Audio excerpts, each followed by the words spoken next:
تورکیا حلفی ناتۆیە بەو دەردەسەری S400 دەستکەوت عێراق بە ئاسانی توانێت عێراق شتەکە جیاوازە بۆ نمونە عێراق ئەمریکا ئاڵێ نەیکڕی کە کڕیت عقوباتەکە مەسەرت عێراق یەکسەر ڕوخێ با سیستەمی بانکەکانت ڕابگرێت چیت پێکرێتن تۆ رووسیا نیت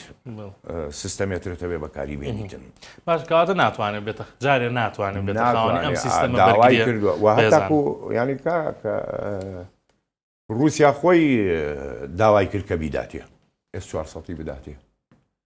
S400 سیستەمێکی زۆر بەهێزە یەک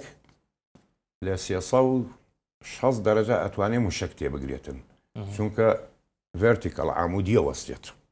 ئەتوانێ موشکەکە کە بەرز بووە بە هەموو لایەکا بڕوە وەکو پاتریۆت نییە ئەبێ ڕوو لە هەدەف بکاتن لە بەرزی 27 لە نزمی 10 مەتر تاکو 27 کیلۆمەتر لە هەدەفەدا لە دووری 600 کیلۆمەتر هەدەفە بینێتن ئەیبینێ تارگێت هەدەفەکە بینێ لە دووری 600 کیلۆمەتر سیستەمی ڕادارەکانی